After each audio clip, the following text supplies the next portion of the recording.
You can have everything in the world and still not have peace. You can laugh every single day and still feel completely drained inside. You can look fine in everyone else's eyes and still feel empty the moment you are alone. It is not because life is too cruel. It is because you have been living for too long in a battlefield with no inner strength. You blame your job. You blame your relationships. You blame your circumstances. But the truth is much harder to hear. You are exhausted because your mind has never been trained to be still. The world out there is not getting any softer. It is getting louder. It is getting more competitive. It is getting colder. And if your inner world stays weak, you will always be the one who is swept away. Most people go looking for happiness as if they are begging for a favor from life. They hope for luck. They hope their conditions will change. They hope other people will be different. And then they end up disappointed every single day. But Stoicism does not teach you to beg for peace. Stoicism teaches you to create peace as your inner weapon. In the next 15 minutes, you are not going to hear comforting words that make everything feel easy. You are going to learn 5 Stoic rules in order to build joy that does not depend on circumstances, to stay calm when everything is falling apart, and to stand your ground like a warrior right in the middle of chaos. If you only want to listen so that you can feel better for a moment, then you should leave. But if you want to become someone the world cannot break, then stay. The training starts right now. Marcus Aurelius, the most powerful emperor of Rome, wrote during the darkest days of his life, "The happiness of your life depends upon the quality of your thoughts. Not money, not status, not whether the person you love stays or walks away. It is how you talk to yourself in your loneliest moments." Epictetus, a former slave who had been beaten many times, put it even more bluntly. It is not things that upset us, but our judgments about things. In other words, the world has no obligation to make you happy, but you have the responsibility to take ownership of the meaning of everything that happens to you. Modern neuroscience confirms this. Every negative emotion, in biological terms, only lasts for about 60 to 90 seconds. After that, if you are still in pain, it is no longer just a reaction. It is you continuing to feed that emotion with your thoughts. The brain was not designed to make you happy. It was designed to keep you alive. That is why it is always looking for danger, always exaggerating risks, always holding on to bad memories longer than good ones. If you do not train your mind, you will live your whole life in defense mode. Always tense, always on guard, always anxious even when everything seems okay. The rules you are about to hear are not here to make you comfortable. They were born for people who want to stay calm in the middle of the storm, who want to keep their joy even when life refuses to cooperate. And if you are truly ready, we will begin with the first rule. Section 1. The rule of control. Only focus on what is within your control. You are not burned out because you do too much. You are burned out because you keep trying to carry things that never belonged to you in the first place. You want other people to understand you. You want them to be fair. You want the past to be different. You want the future to be guaranteed. And when life does not run according to those wishes, you feel disappointed, angry, and powerless. The greatest exhaustion in human life does not come from hard work. It comes from fighting battles that can never be won. Epictetus said something incredibly short, but powerful enough to turn an entire life around. There are things which are within our power, and there are things which are not. Your thoughts belong to you. Your judgments belong to you. Your choices and your actions belong to you. But other people's words, other people's behavior, the past, the weather, the market, the final outcome, these do not belong to you. Every long-lasting suffering begins from the same mistake. You are trying to control what cannot be controlled. You want people to respect you, but you do not own them. You want your work to go smoothly, but you do not control the market. You want life to be fair, but life has never signed a contract with anyone. Stoicism does not teach you to give up. Stoicism teaches you to place your effort in the right place. You cannot control the storm, but you can always control your stance in the middle of that storm. If you keep attaching your emotions to things outside your reach, then every small change is enough to break you. But when you bring your mind back into your own zone of control, you start to reclaim the power to lead your own life. From today on, whenever you feel irritated, anxious, or upset, pause for just one beat and ask yourself, is this within my control or not? If it is not, let it go right there within 3 deep breaths. If it is, do not complain for one more second. Take the smallest action you can take right now. You do not need to control the whole world. You only need to control one single response of yours in this moment. You are angry because it is raining. But the rain does not need your permission to fall. There is only one person who will get soaked by that storm, and that person is you. In the end, carve this one single statement into your mind. I focus only on what I can control. From the moment you truly live by this sentence, you are no longer the one being dragged around by circumstances. You start to become the one who rules your inner world. And this is only the first rule. The next rule will go straight into the way you see the world. Section 2. The rule of interpretation. It is not what happens that hurts you. It is what you call it. Most of the pain in your life does not come from what actually happens. It comes from the way you talk about what happens inside your own head. The same event can make one person collapse and make another person rise. It is not because they are living 2 completely different lives. It is because they interpret those lives in 2 completely different ways. You fail once, and you say, I am useless. You are rejected, and you say, I am not good enough. You face a crisis, and you say, my life is over. You are not just recording events, you are delivering a life sentence to yourself.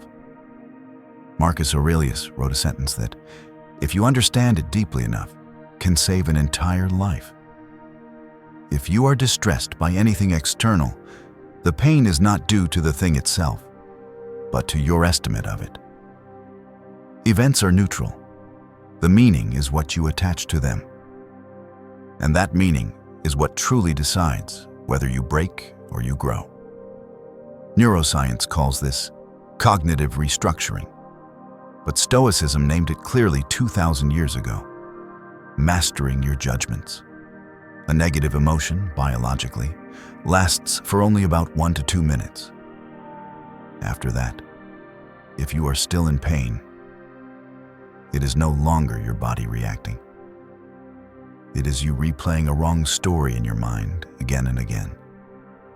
You are not stuck in your circumstances. You are stuck in the way you tell the story of those circumstances.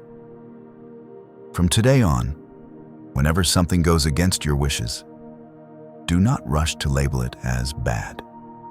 Pause and force yourself to find at least 2 other interpretations. One that makes you stronger, and one that makes you calmer. You cannot change what has already happened, but you can always change the meaning it carries inside you. You lose an opportunity. That might be a failure. But it might also be a filter that removes what is not meant for you. You lose a relationship. That might be pain, but it might also be a release from something that no longer fits who you are becoming. You never truly know what is absolutely good or absolutely bad, but you always have the right to choose how you stand in front of it. The real question is not, what happened to me? The real question is, who will I become after this? If every time you face hardship, you tell yourself, I am being hurt, you will grow up as a victim. If you tell yourself, I am being forged, you will grow up as a warrior. Engrave this simple vow into your mind. I choose my meaning, not my mood. When you master the way you interpret your life, you no longer have to beg circumstances to change. You become the one that circumstances are forced to test. And that is when you are ready to move on to the third rule, the rule that touches the very root of joy and dependency. Section 3. The rule of self-mastery. Joy does not come from what you have. It comes from no longer being dependent. Most people believe they are sad because they lack something. They lack money. They lack affection. They lack opportunities. But the deeper and harsher truth is this. They are sad because they are dependent. You need your phone to feel comfortable. You need compliments to feel valuable. You need other people to change so your mind can rest. And when those things disappear, you do not just feel sad. You panic. It is not because you are weak. It is because you have handed over the control of your happiness to the outside world for far too long. Seneca said something simple but sharp enough to shatter every illusion of having enough. A wealthy person is not the one who has much, but the one who needs little.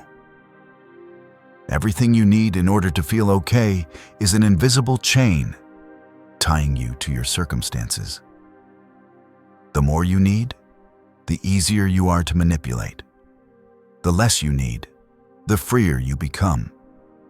You're not dependent only on objects. You are dependent on emotions, dependent on recognition, dependent on other people treating you the exact way you want. And every time life refuses to follow those conditions, you call it misfortune. But Stoicism calls it by its real name, a loss of self-mastery. Your joy should not depend on your phone battery. It should not depend on a reply message. It should not depend on how others behave toward you today. Starting now, begin cutting one small chain at a time. 1 hour a day without social media. 1 meal without a screen. 1 conversation without complaining. 1 moment sitting still with yourself without any outside stimulation. At first, you will feel empty, restless, uneasy. But that is not because you are fragile. It is because you are detoxing from dependence. If you cannot handle silence, then silence is exactly what you need most. Ask yourself a question that is anything but comfortable. If I lose every external thing that gives me a sense of safety today, what would remain inside me? If the answer is nothing, then you are not lacking luck. You are lacking inner strength. And inner strength is only born when you dare to live without clinging. Engrave this short statement into your mind whenever you feel yourself needing too much from the world. I need less to feel more. When you are no longer tied down by external conditions, joy stops being something that comes and goes. It becomes a steady inner state. And then you no longer ask, what made me happy today? You ask, how much self-mastery did I keep today? When you reach this point, you are ready for a deeper transformation, a transformation of identity. Here, there is one truth you must accept, even though it is not easy to hear. You do not change your life with motivation. You change your life with identity. A person who lives by emotion asks, do I feel comfortable today?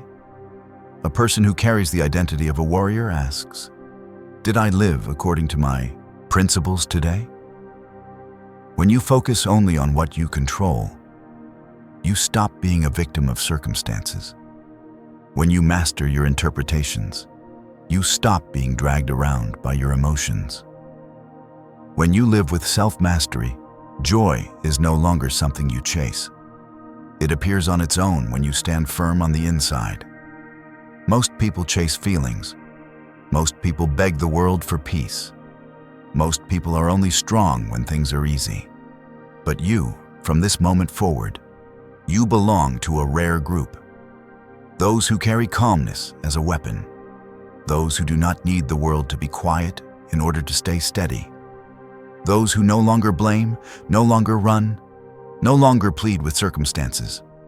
You no longer search for joy. You become the place where joy lives. This is not a temporary feeling. This is a vow of living. A new identity is being carved into you right now. I master my reactions.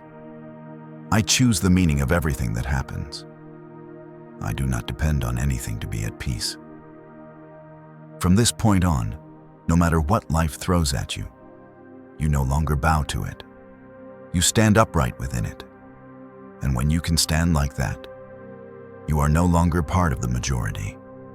You become a Stoic warrior. If you have walked with me all the way to this moment, you are no longer a casual viewer. You are someone who has chosen to step onto the path of mental training. From today on, do not ask, "How is life treating me?" Ask, "How well did I master my reactions today?" Your joy is no longer something to wait for. Your calm is no longer something to beg for. They are the result of small, correct choices repeated every single day. If you truly want to carve this identity into yourself, hit like as a pledge to your own mind. Leave a comment with the affirmation that speaks to you the strongest. Share this with someone who is lost but afraid to say it. And subscribe to Stoic Rise so you can be reminded of your inner strength every day. Before you leave, tell yourself one final sentence. Calm is my power. The world may be loud, life may be harsh, but starting today, your mind is no longer a place of chaos. See you in the next mental training ritual. Stoic Rise.